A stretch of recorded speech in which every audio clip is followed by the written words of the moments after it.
Mosque blast kills 8 in Syria as sectarian violence resurfaces. During Friday noon prayers on December 26, 2025, an explosion ripped through the Ali Bin Abi Talib Mosque in Homs, Syria. Bodies lay motionless on prayer carpets. Windows shattered. The scent of smoke filled the streets. 8 worshippers died instantly.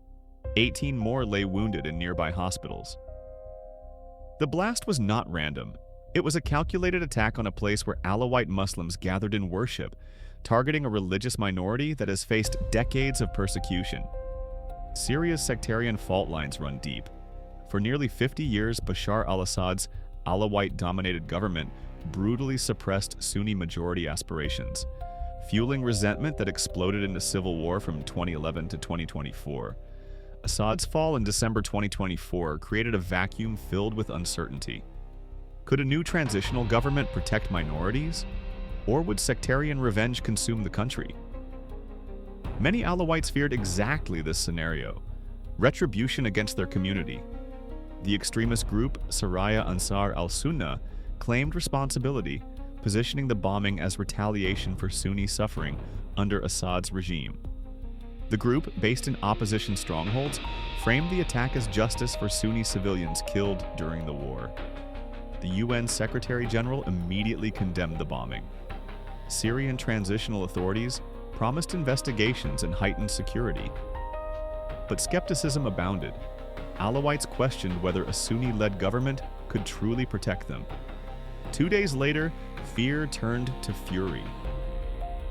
On December 28th, thousands of Alawite protesters took to streets in Latakia and Tartus, demanding self-determination and stronger security guarantees. Unidentified forces opened fire on the crowds, killing at least 3 and wounding 60. The violence spiraled. Each attack deepened sectarian divisions. Each funeral rally fed demands for protection or separation. International observers watched nervously. Could Syria descend into renewed sectarian civil war? Why does this matter? Syria's stability affects millions across the Middle East. A sectarian spiral could displace another wave of refugees, destabilize Lebanon and Iraq, and create power vacuums that extremist groups exploit. For Syrians themselves, sectarian civil war means years more of destruction, trauma, and displacement after 14 years of horrific conflict. The mosque bombing and subsequent killings reveal that Syria's fragile peace is built on quicksand. Shared governance between ethnic and religious groups hasn't been established, and grievances remain unhealed. Will Syria's new government find a formula to protect minorities and prevent sectarian retaliation, or will decades-old hatreds reignite and fragment the country further? The answer will determine whether millions of Syrian refugees can ever safely return home.